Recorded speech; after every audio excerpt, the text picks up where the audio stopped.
It's such a big issue and it's such an expensive issue, and it can be for some a make or break decision.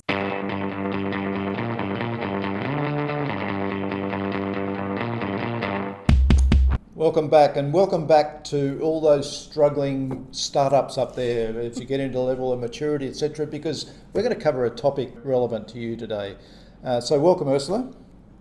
Great to be here, John. Thanks for having me.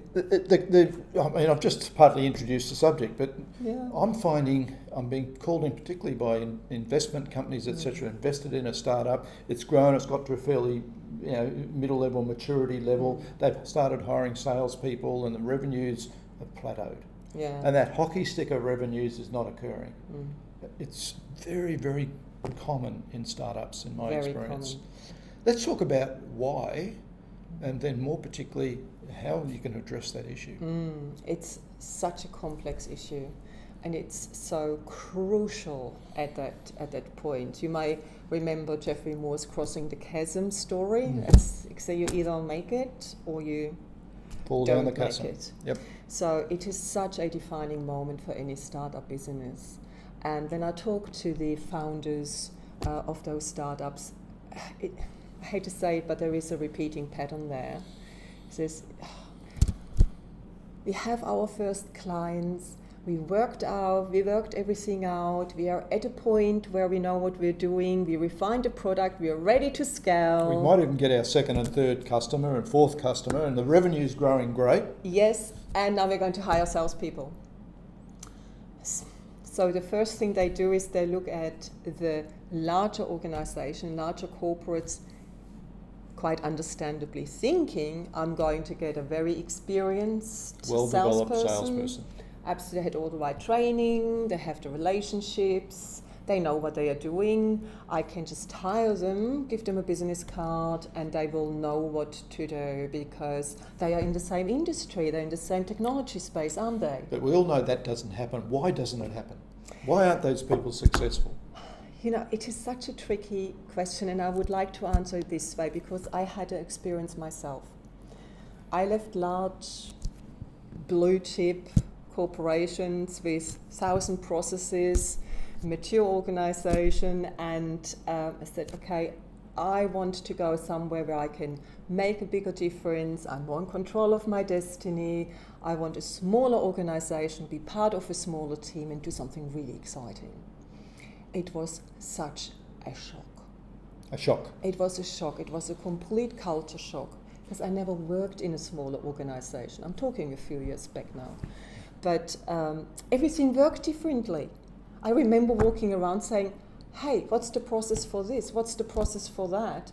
Where is your proposal template? Where is your brochure for blank this? Looks? We're like, what are you talking about? What are you talking about? Like, where do I put my opportunities in? Where is the CRM system? What's that? Why would you? We don't need this.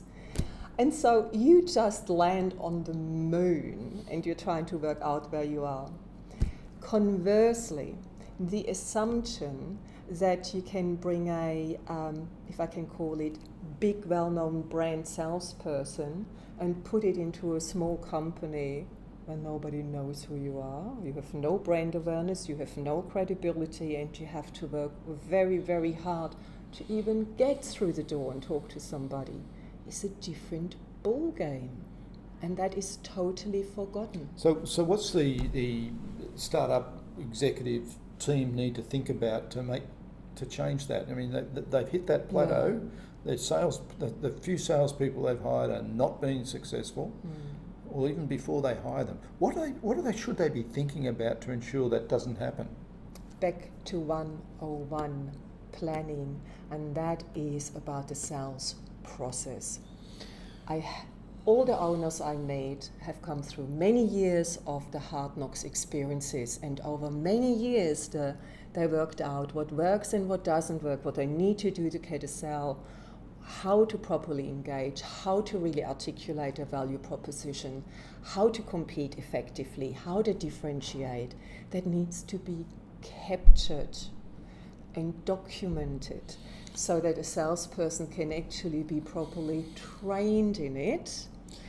And within that process, the salesperson, even in a little can't do everything on their own, can they? No. So that process has other people that have roles during that process, whether it's solution architecture, whether it's some sort of pre-sales role, or it's marketing and so on.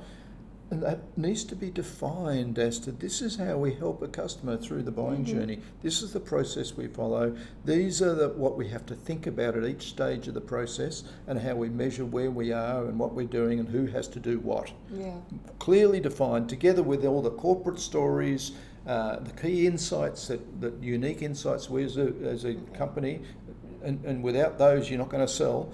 How it's all brought together. Absolutely. And that will give the salesperson probably the most important thing, and that is credibility in front of a customer. So they need to learn so much. But equally for the owner of the startup, guess what? They have to become a sales manager. Indeed, and that's tough. And there is a whole new world. Yes. And that will take still time, and it requires very specific new skills they need to actually manage a salesperson, manage the sales process with them. They need to learn how to review pipelines. They need to learn how to do deal planning. And imagine getting salesperson 2 and 3 and 4. It's very challenging for owners to make that step. And offline before, you mentioned a point that I think is very, very valid here, and that is the owner, the person that's developed this company, and maybe the other founders of the company have successfully sold what they were producing as something new, because they got the passion in it. They understand the issue that they were addressing in companies, so they're able to go and talk about it. They've got that domain expertise. That just doesn't naturally flow onto a salesperson. No, it's no magic. There is no magic. Yeah. So they've got to think about everything they've got and all the expertise they've got, and how can we hand this across, help the salesperson pick all that up, the stories. I mean, every CEO I know of a startup has wonderful stories, and they tell them all the time, and people buy through those stories. Those stories, the foundation stories, the real issue stories when we hit a roadblock and had to change, and all that sort of stuff has to be transferred. I love the concept that Mike Adams talks about, of a story library, and setting up a story library in the organisation, and making sure, particularly all the founders, but everybody else actually puts their stories in the story library, and we share these and make sure everybody understands them, so that when we're talking to a customer, that right story comes out at the right time as you're going through the sales process. Yeah, that's brilliant. It is so important, and it helps so much in establishing that relationship and credibility with the customer. And let's face it, how different is it to sit across the table of the owner, founder of an organization who's deeply skilled and having a negotiation at that level, versus you see a business card and it's the salesperson? What's the natural bias? The natural bias of a customer goes, okay, I'm being sold to now. Well, it is, but if you've hired the right salespeople, you've hired people with domain knowledge in the domain you're selling to, and they should have that capability, but you've got to give them all the tools. Exactly. And the tools are the stories, the insight, all the experiences you've gone through, what it really means to a customer, so that they can take all of that together with their domain expertise. They might be selling to the financial industry, they know the financial industry and understand the issues there, but they've got all this ammunition to help in conducting a valuable conversation with a senior executive in a banking organisation. Absolutely. So really very important, and I'm talking to the owners, put the hard work in first. Document the sales process, understand exactly what kind of person you need. Not only track record.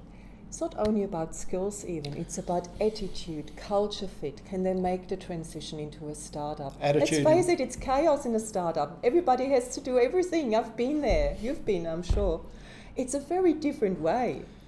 It is. And you said attitude and culture and hire right.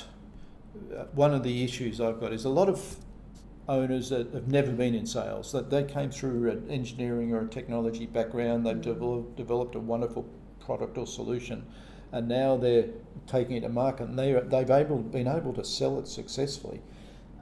but they assume that the they don't understand what a good salesperson looks like.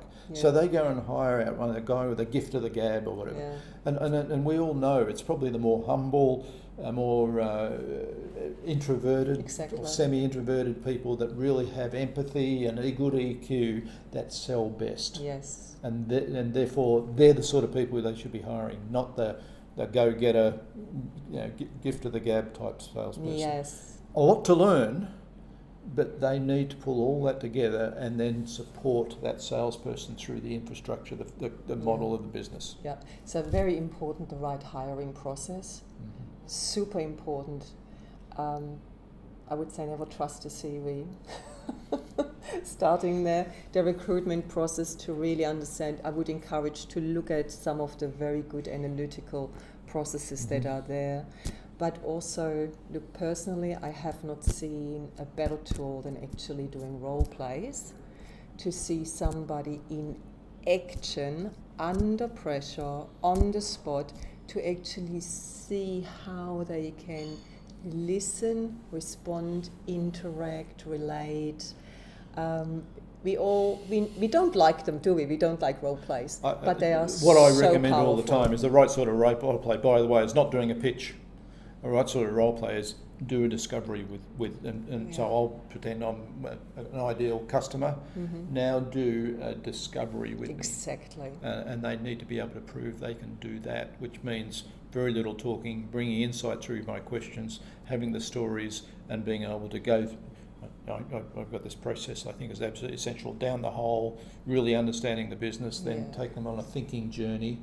Once you've been down in the hole, that discovery. If you're running a role play at all and hiring a salesperson, that's the best way to test somebody. Essential, and you will be in for so many surprises. Indeed, It's incredible. Indeed. Yeah. That's a good discussion, and hopefully all the startups, executives, and founders of companies, etc., that are really struggling with this issue. I think. Yeah, really, it's such a big issue, and it's such an expensive issue, and it can be for some a make or break decision. Yeah. So it's really, from the heart, please think about it because it's so crucial. I hope you got value out of that, and Ursula's here, and I'm here, and others. If you've got any questions at all, bring them out to us. We're only here to help, whatever we can do. So, and we've just scratched the surface in this discussion. What does all that really mean? We need to talk about it another time. Thank you very much. Thanks, Ursula. Thank you, John.